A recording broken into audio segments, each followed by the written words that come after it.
What's up, guys? Cheng Daddy here. Today we're going to talk about changes to the Scoia'tael faction. CDPR had a stream on Tuesday. It's now Friday, so most of you are probably aware of these changes, but I wanted to give you my commentary, my thoughts, and I just wanted an excuse to make a YouTube video, basically.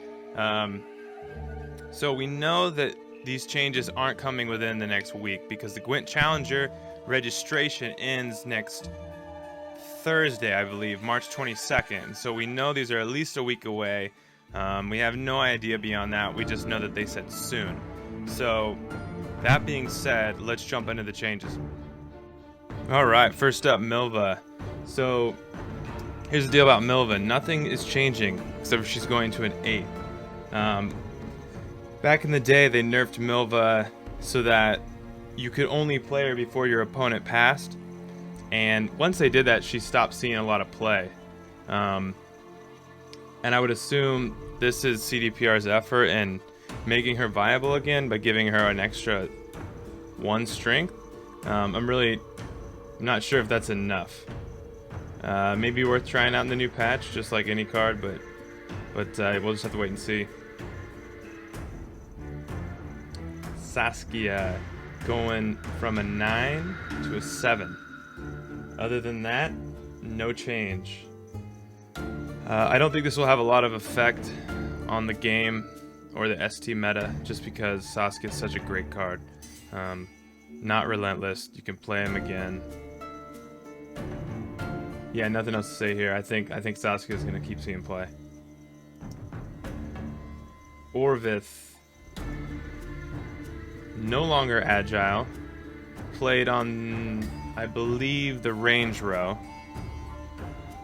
And then instead of removing 6 strength from any unit, it's a non-gold unit. And so this is in line with the rest of the changes to golds in the new upcoming patch.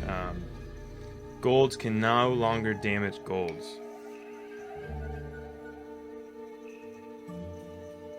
So this is an interesting one.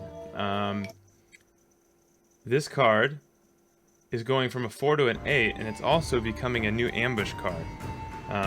So after 2 turns, reveal and remove 2 strength from all non-gold units on the row.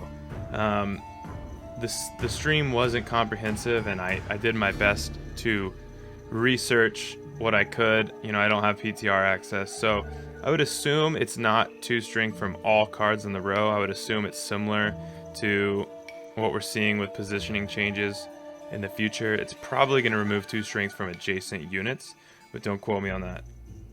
Either way, I'll definitely be trying this card out. Mahakam Defender. Alright, so it used to be a 4. It is now a 5. And unfortunately, it loses its perma resilience, so to speak. So, basically, this card stays on the battlefield for an additional round, but not every round. I don't know how I feel about this. Obviously, this is in a response to the current meta of row stacking. CDPR wants to, they want to discourage that. This will definitely help. Still a good card. I think it'll still see play. So Hawker Healer is a 2 currently, 2 strength. Going from 2 to 4, and just like the other cards being affected by the upcoming positioning changes, this card adds 3 strength to adjacent units, no longer 3 strength to all units on the row. And so again, this is to discourage row stacking in the upcoming patch. Hawker Smuggler, currently a 5. Going down to 4. Personally, I like this change. Hawker Smuggler can now be countered by cards like Mark de Braque and Wild Boar the Sea. Any unit that removes 5 strength can now take out a Smuggler. As it currently stands, Mark de Braque can't take out a Smuggler, and that's pretty ridiculous considering, you know, there's a silver taking on a bronze. So I think this is a good change. Alright, so Ithleen, my apologies here. I don't actually own this card, so it's grayed out. But Ithleen is basically, she's losing her ability is totally changes, totally changing. She's gonna lock or unlock a non-gold unit on the battlefield, and non-gold units adjacent to it, which is nice. The keyword there, lock or unlock. So it's basically a toggle, just like locking in the upcoming patch. So basically, I think she's gonna see a lot more play than she currently does. Another thing to note, locking affects the graveyard. So going forward, you know, you'll be able to lock cards like Morkvarg and Ogre and things like that. And once they go to the graveyard, they'll stay there. Now, if you play a unit from the graveyard and resurrect it, it loses its lock. So, important to note. Alright, big change here to Turavel. She's currently a 6. She stays a 6. But,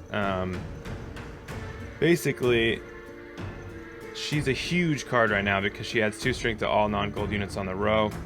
And since she's an ambush card, you can't damage her. So, she's falling in line with the rest of the cards in this positioning patch. She adds 2 strength to all non-gold units within 2 spaces. So basically, that's a total of 14 points if played in the perfect scenario. A 14 strength silver is a good card. However, consider Hawker Healer. Hawker Healer amounts to a 10-point bronze card. It's 4 base strength and adds 3 additional strength to 2 targets. So, Hawker Healer is a 10 strength bronze. Turavel is a 14 strength silver. I'm not sure Turavel is going to be nearly as good as she is now. I mean, I can say she definitely won't be. Will she see play? We'll just have to wait and see. Alright. Zoltan Shivi. So, currently a 5.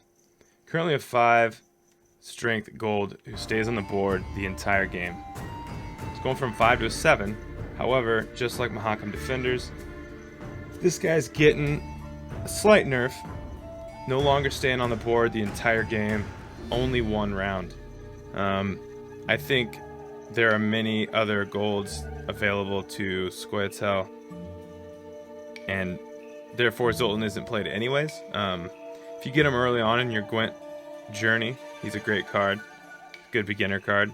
But still a lot of golds out there that are better than Zoltan. So, you know, it's a good change. But I don't think a lot's going to change as far as who plays him and who doesn't. And last but not least, a Glace. So,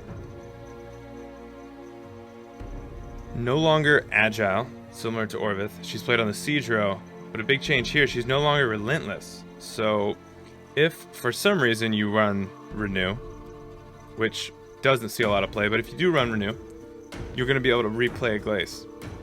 And if you replay a Glace, you're going to be able to, again, obviously replay a special card. And that might seem slightly overpowered at first glance, but keep in mind that cards like First Light,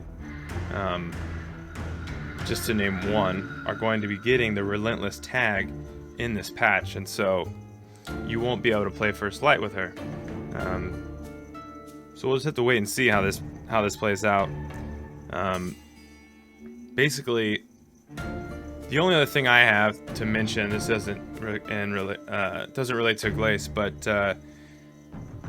Scoia'tael is going to have a unique ability in the upcoming patch, and that is disrupting positioning plays, because unlike other factions, Scoia'tael has ambush cards available to them.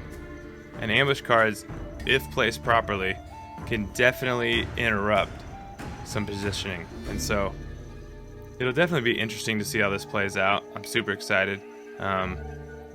Again, we don't know how long we're gonna have to wait, but that being said, it should definitely be interesting. Yo, thank you guys for watching. This is my second video on YouTube ever, but my goal is to keep making videos and have each one be better than the one I made before. God, that sounds corny. Anyways, thank you for watching. If you want to support my channel, hit the sub button. If you want to reach out and chat, leave a comment, hit me up on Discord. Come hang out on Twitch, 6 a.m. weekday mornings, playing Gwent, playing The Witcher. We're halfway through Witcher 1 right now. We're going to keep going all the way through the series, 1, 2, and 3. Follow me on Twitter, all the usual stuff. Again, I really appreciate you watching, and I'll see you next time.